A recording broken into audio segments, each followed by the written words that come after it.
Welcome to The Explainer. Today, we're doing something pretty ambitious. We're going to dive into a story that covers thousands of years, and a war that changed the world in less than a week. So, here's our game plan. We're going to start way back with the ancient roots of all this. Then we'll trace the story through centuries of foreign rule, look at the birth of the modern state of Israel, and then really zero in on the main event, the 1967 Six-Day War. After that, we'll see how that war literally redrew the map and talk about the long-term consequences that we're still grappling with today. Okay, so to really get a handle on what happened in 1967, you can't just start there. We have to rewind the clock, way back, thousands of years ago, to the ancient land of Canaan. This is where the whole story of the Israelite people really kicks off. So take a look at this timeline. It really shows you just how much can change over, 1,000 years or so. We're going from what the Hebrew Bible describes as this patriarchal period to the point where historians see this loose confederation of Israelite tribes actually emerging in Canaan. And from there, things move pretty fast. You get the very first United Kingdom of Israel under King Saul. But as so often happens with these early kingdoms, it doesn't last.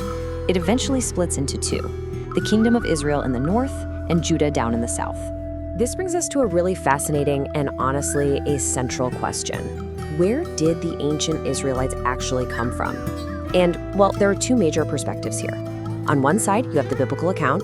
It's this epic story, right? You've got the patriarchs, Abraham, Isaac, and Jacob, enslavement in Egypt, the dramatic exodus led by Moses, and then a conquest of Canaan. But then you have the modern scholarly perspective, which paints a very different picture.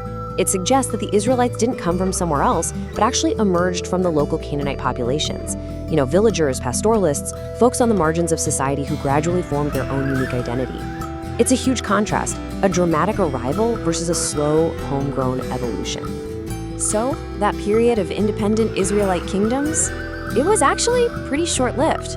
After they fell, the land entered this incredibly long phase. We're talking 2,000 years of being ruled by someone else. It basically became this prized piece of real estate that every major empire wanted a piece of. And just look at this list. It's like a who's who of ancient and medieval empires. You've got the Assyrians, the Babylonians, who destroyed the first temple, the Persians, the Greeks, the Romans, who destroyed the second temple. And it just keeps going all the way up to the Ottoman Empire. This constant turnover, this churn of empires, had a massive, profound effect. It led to the Jewish diaspora, the scattering of Jewish communities all over the world. But here's the key thing. Even though they were scattered, they never lost that powerful central connection to this land. Okay, let's hit the fast forward button and jump to the late 19th and early 20th centuries. Because after 2,000 years of being ruled by others, and with Jewish people scattered across the globe, a powerful new idea starts to bubble up. It's not just about a spiritual return anymore. It's about building an actual, modern, independent nation. And that idea has a name: Zionism. Now, it's super important to understand what this was. Zionism wasn't just a religious movement. It was a political movement. It was created as a modern solution to a very old problem: the centuries of persecution and anti-Semitism that Jews faced in the diaspora. The goal was concrete, it was political: create a national homeland for the Jewish people in Palestine, a place where they could finally govern themselves. And this wasn't just talk. The idea moved from theory to reality incredibly quickly. You see the steps here. First, you have the political organizing, like the first Zionist Congress. Then, a huge moment: the Balfour Declaration after World War I, where Britain basically supports the idea. And then, the big one: the 1947 UN Partition Plan, which recommended creating separate Arab and Jewish states. Jewish leaders accepted it, declared the State of Israel in May 1948, and were immediately invaded by their Arab neighbors. Israel won that war, but it left the whole situation on a knife's edge. The borders weren't permanent, and the conflict was anything but resolved. And all of that sets the stage for what we're really here to talk about today: the 1967 Six-Day War. It was a conflict that was over in less than a week, but its impact? Absolutely massive. It changed everything. Just listen to this quote from Egyptian President Nasser. You can just feel the tension ramping up. By late May 1967, the whole region was a tinderbox. Egypt had massed its army in the Sinai, ordered UN peacekeepers out, and then, and this was the final straw, it closed the Straits of Tiran to all Israeli shipping. For Israel, that was an act of war. The fuse was lit. So Israel decided not to wait. They chose to strike first. At 7:45 in the morning on June 5th, they launched something called Operation Focus, and it was just devastatingly effective. Almost 200 Israeli jets flew in super low over the Mediterranean to stay off the radar. Within just a few hours, they had wiped out the vast majority of the Egyptian Air Force while it was still sitting on the ground. That single move gave Israel total air superiority, and it basically decided the outcome of the war before it had even really begun. With Egypt's air force neutralized, Israeli ground troops started to advance. But then, something really strange happened. Egypt started broadcasting these, completely false reports of massive victories over the radio. And here's the crazy part. Jordan and Syria heard these reports, believed them, and decided to join the fight against Israel. It was a catastrophic miscalculation based on misinformation, and it opened up two brand new fronts in the war.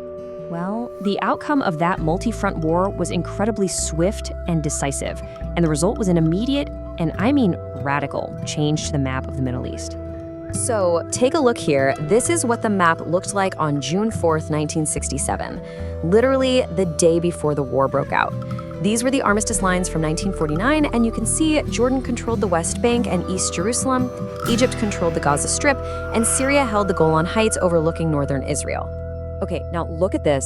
This is the map on June 11th, just 7 days later. The difference is just staggering, right? In less than a week, Israel expanded its control in every direction, capturing a huge amount of territory. And this table breaks it all down for you. From Egypt in the south, Israel took the massive Sinai Peninsula and the Gaza Strip. From Jordan to the east, they captured the entire West Bank, and crucially, East Jerusalem and its old city. And from Syria and the north, they seized the Golan Heights, which is this really strategic high ground. So the fighting might have stopped after 6 days, but the war's impact, well, that was just getting started. This wasn't an end. It was the beginning of a whole new chapter.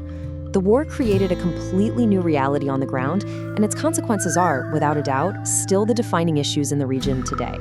First, let's talk about the human cost, which was just devastating and also incredibly lopsided.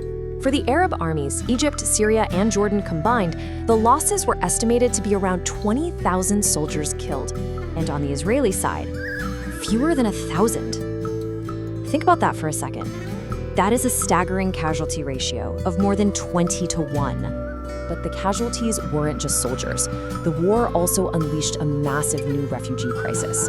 Over 300,000 Palestinians fled or were forced from their homes in the West Bank, and 100,000 Syrians from the Golan Heights. This really cemented the refugee problem as a central, unresolved issue at the very heart of the conflict. And the long-term impacts were just huge. For one, Israel now controlled all of Jerusalem's holy sites, including the Western Wall. The war also created the whole Land for Peace framework that has been the basis for peace talks ever since. But maybe the biggest consequence of all, this was the start of the Israeli military occupation of the West Bank and Gaza Strip, and with it, rule over millions of Palestinians.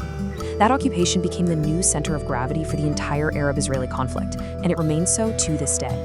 So we'll leave you with this question to think about. How did just 6 days in June of 1967 so completely and permanently change the conflict in the Middle East? Because really, the 6-day war wasn't just another battle. It was a historical earthquake. It didn't just redraw borders on a map. It created a whole new political reality with a new set of problems that are still the engine driving the conflict today.